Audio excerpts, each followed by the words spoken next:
Hello everyone, Triple Base here. Welcome back to Crash Bandicoot Sane Trilogy. Last time we began the first game in the Sane Trilogy here, the remake of the first Crash Bandicoot game. We got 2 gems and we defeated Papu Papu, and we made it to this over to the Rolling Stones over here, which is our next level there. But there's something over here I wanted to show. What is this? Coco's time machine. Do you want her to join your adventure? Yes. This is Coco Bandicoot. She was not in the original Crash Bandicoot. She was actually a character that was added in the second game. And they basically brought her in for that one as well, though. And you can basically use this.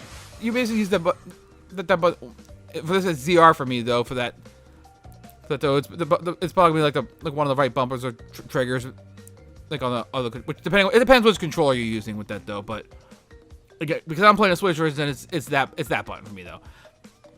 And I'll go ahead and have her go into the Rolling Stones stage as well.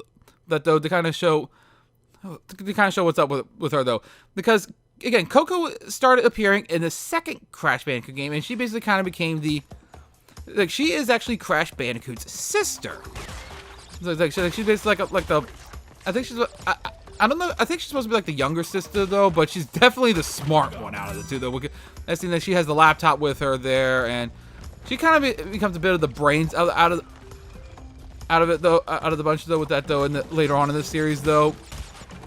But there are some things that but in this game though, when you're controlling as her though, she's more or less just basically a palette swap. She she has nothing special with her though. She and Crash have the exact same abilities, hitboxes, and all that though. So again, she is in this game at least she's a palette swap. Some of the stuff she's able to do is some of the stuff that becomes more unique to her shows up in some later games. Okay, this right here though, there is something that's hidden a bit jerkishly here. That actually life isn't it though, but over in these boxes over here, there's a token over here of the scientist. Get away from there! Get away from there! Yeah, we had the token that looked like the scientist. That looked like Cortex's assistant, that mad scientist though, that we saw in the beginning though, his assistant in that one though. But so yeah, Tawna's not the only one who has bonus stages in this game. I hesitated there because I wasn't sure if there was a thing over here because of the way the slope down. Yeah, like some of the level design gets jerkish for that though. But yeah, it's like with some of these tokens though, that they start hiding them in devious spots. Because if that TNT exploded while that token was still there, that token would anything that's in the boxes will be destroyed though. But anything that's in the boxes will just get sent flying. So, oh, I thought I actually took a hit there for a second because I was missed time to spin there, but I guess I must actually bounced on it though. Oh yeah, that one right there will go away if you stand on it long enough though, and it will fall underneath you though. But yeah. Now there's actually going to be a bit of a paradox over here though with this level here though, because Coco more or less replaced Tawna as the female lead for the Crash Bandicoot games. Starting with the second game though, but so yeah, for a lot of the games though, for a lot of Crash Bandicoot games though, Coco and Tawna were not in the same games. So it's kind of weird that they're kind of here right now though. But that time machine though means that it has something to do with it though. But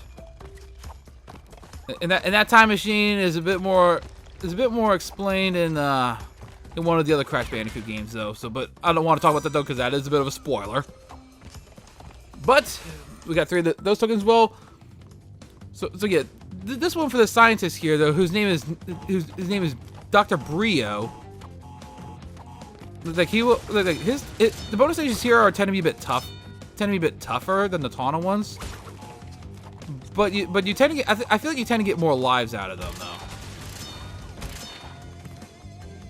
And yeah, that explosion doesn't, as far as I know, doesn't actually hurt you though.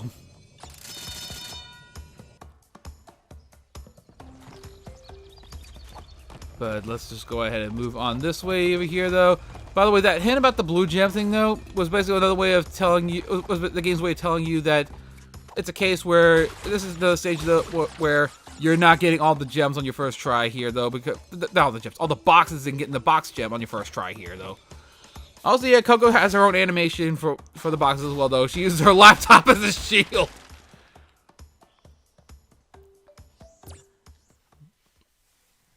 But yeah, and she's got like her own little kooky little idle animation as well. I really gotta show that at some point, though. I might say that for like a bonus video or something like that, though. But Hog Wild, as you see over there, though, we got that no symbol over Coco, which basically means she cannot go into this. Oh, I did not mean to do that. There. Get out of there. As you see, like some of my previous save files before there with that, though, I meant to hit this one here to switch back to Crash. Now, if you do try to go in as Coco, the game will auto switch back to Crash anyway, though. But yeah, this, as we're about to see here, this is a stage Coco cannot enter, though. So yeah, there's some stages Coco cannot go into. She cannot go into boss fights, and she cannot go into certain to this stage over here, which we're going to see what's up with this. Hog Wild.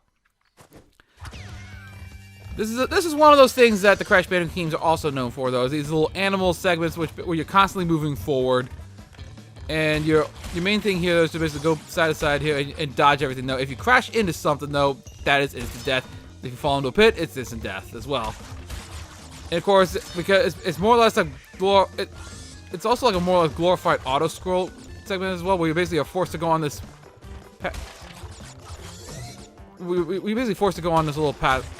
On this little path over here, though, with that, I'm amazed I didn't get hit by that, though, because getting that box, because I find getting that box can be a bit tricky, though, because I've had many times where I've hit that box, though, and I crash into the tribesman right after that, though. So I'm actually amazed I got that first try, though. And so just yeah, all you gotta do is just dodge everything in here, though. But yeah, because Crash is the one that rides the Warthog, though.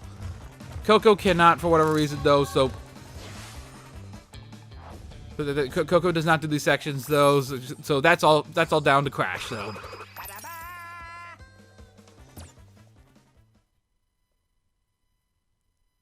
But actually, again, I'm actually amazed I did that one first try. I usually on my best runs of this game, though, that's usually the earliest I die, because I usually die at least one time trying to get that box right by that tribesman. Like, I usually die at least one time with that, though. But yeah, I'm not gonna switch back to Coco, though, because again, like this game, because again, like she technically really isn't. She wasn't in this game much originally, though. I do plan on using her at times, though. But I definitely plan on using her for for a lot of times when I have to go revisit the stages here, though. And I think this is another one of those. Okay, yeah, I want to make sure I want to line it up right there. Also, yeah, Hog Wild. Something else I just realized as well. Any Aku mask you have going into that stage, go away. So because I want to say I had an Aku mask going into that, though. Went in there, though, no Aku mask, and I didn't get back coming to this stage here, though. So I might be remembering it wrong, though. But yeah, like there's no Aku masks in those stages, though, and I think any that you have going into those Warhawk stages, though, you do lose, though. Thankfully, that doesn't come up too much, though. Thankfully, it doesn't come up often, though, but.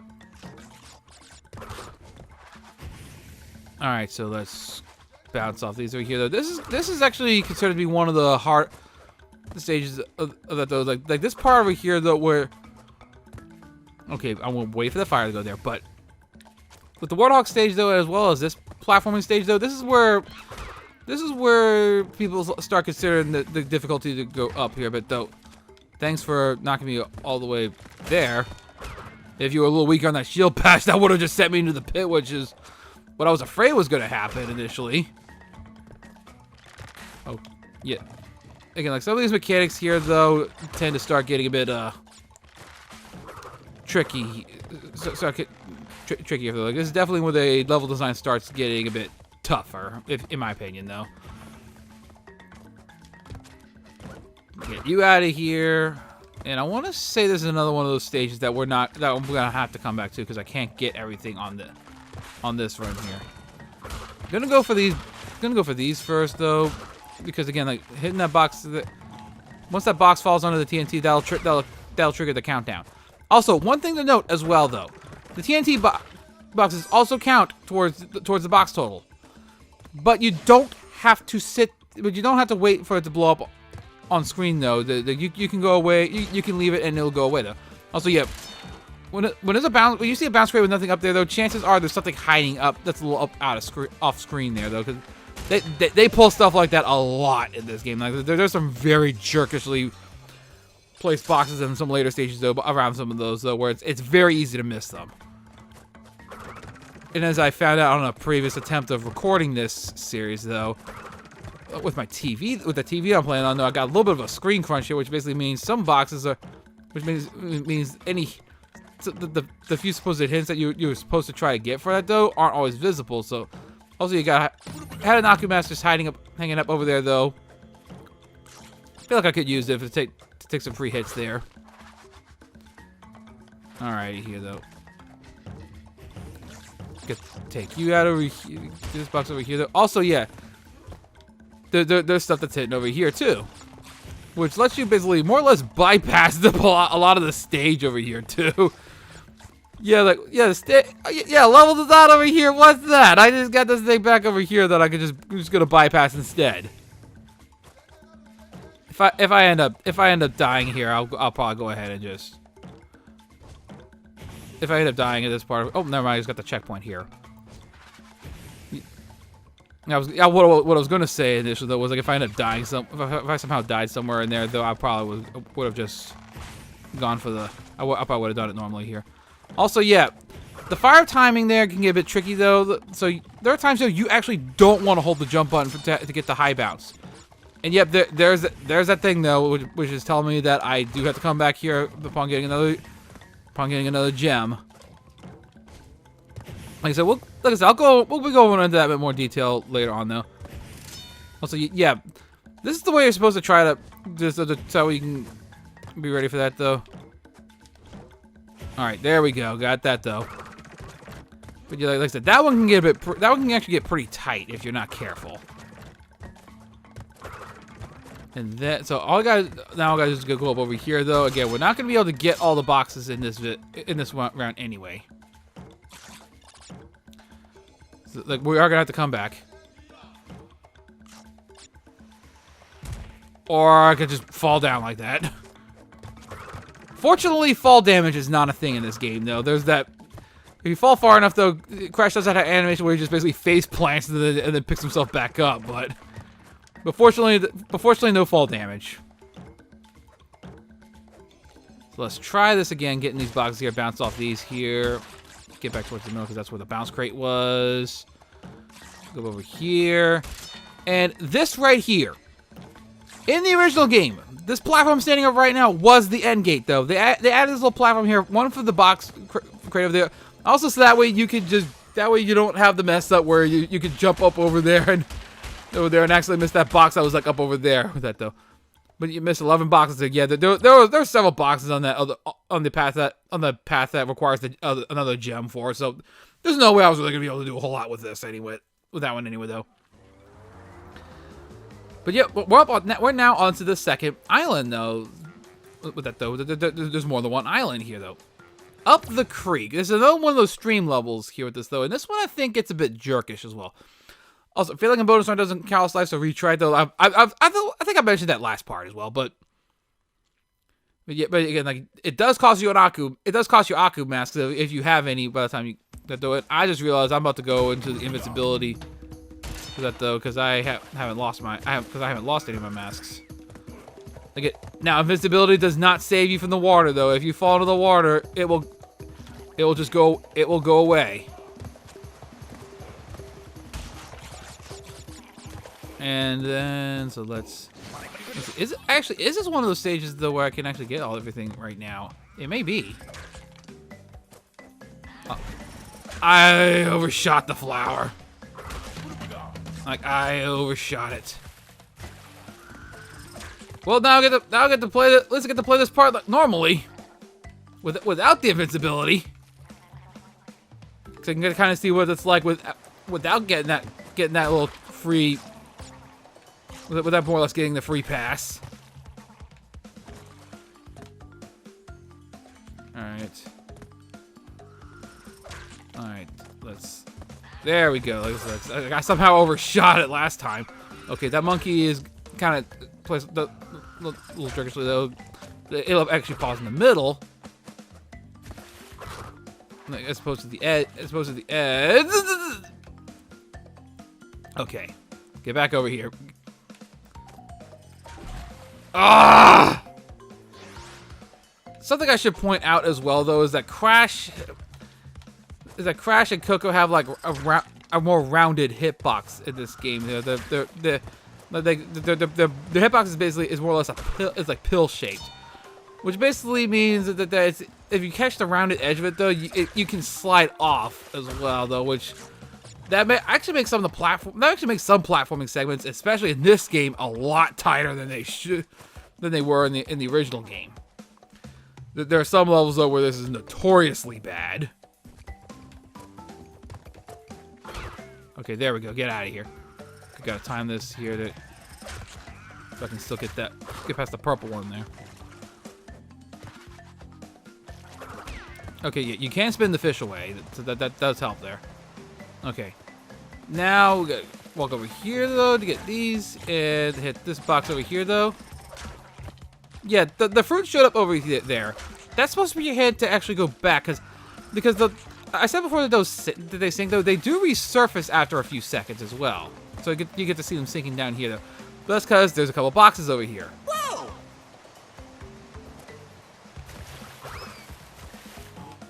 Bad idea. I thought there was a box back there. I think I just spun away an extra life. That was bad. That was hiding back there. I thought, because I heard the sound effect that was like I spun something away. But in any case, though, but again, like that's one of the more jerkish parts there. For like how they hide stuff there, though. Of course, you hit that box, you wonder what happened, though, and you see the two fruits there. Like that fruit is basically your hint to backtrack. Get past you. This should be the third token. Yes, it is. And then so yep, failing. We get that hint. We get that hint again though. So probably because of this one. Probably because this one has a pretty large pit. Because you're supposed to bounce off these here though. Oh boy. There we go. Dude, I recommend, unless you're trying to speed run this, though, I recommend holding the jump button to do the high bounces as well. Just because it's a safer option. 2, 3, because you get 5 for each of those, and then, well, and that's that. Then. So like that was the bulk of the boxes right there, though, and 47 out of 48 boxes. Oh, there's the last box right there. I'm about to say, so I am gonna get all the boxes in this part here, like for the stage here. Okay, this is gonna get a bit interesting though, because you guys got that platform that's moving back and forth as well. Please let me make that! I waited too long. Also, I should point out, we'll finally get to see this as well. The bonus stages count as checkpoints. So once you leave a bonus area though, once you clear a bonus area and come back from it though, it counts as a checkpoint. Oh, did I do the same thing? Okay, no, I didn't. I was gonna say, did I just make the same mistake there? But no, I was like, that timed better. So we got ourselves another gem. Like I said, still haven't got any of those ones that require the backtracking though. That's probably gonna be coming up in a not too distant future though. But first of all, we got ourselves another boss, Ripperoo. Even if you haven't really played Crash Bandicoot before, you've probably heard of this guy. And the reason why, not the direct text don't hurt him, but he's a kangaroo in a straitjacket. Yeah, this one takes the term of insanity to a whole new level in this game now.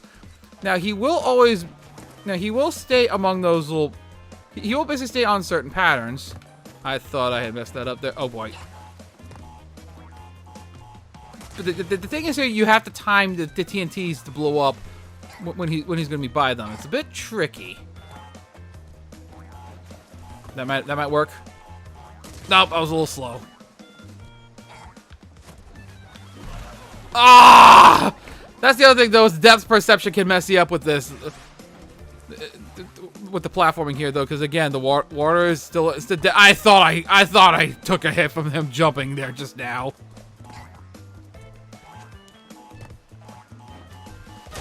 Okay, yeah, that worked. That's the other thing too with him, though, is that his little maniacal laughing. Now he kind of makes a little T-shaped thing over here, though, where basically there's those three in the middle and the bottom one. They're like, think like the Tetris piece.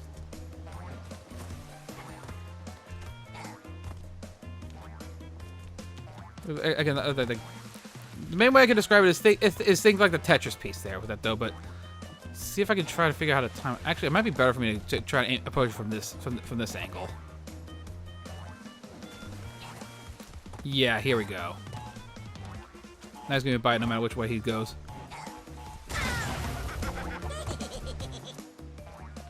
And that's the other thing too. Again, like the maniacal laughter is like one of the things that people know about him as well, though. And in fact, in the original Crash Bandicoot game, though, it was actually a retuning of the hyena laugh from Lady and the Tramp, which actually got used in like a bunch of other things, though. With that, like that hyena, like I said, yeah, that hyena laugh. Though, I might go ahead and play it on screen right now. Yeah, that is, like I said, like in the original Crash Bandicoot, they basically retuned the laugh, and that's. And basically use that for that, though. It's like way to kind of use a more basically turn that into more or less like a stock sound effect nowadays, though. But in any case, though, that's another boss down, though, and I think this part's gone on long enough, so I'll go ahead and end this part off here, though. So next time on Crash Bandicoot, we're gonna go to the Lost City, and that gem looks a little bit different. We'll go over more about that more detail then. So see you guys then. Thank you all for watching.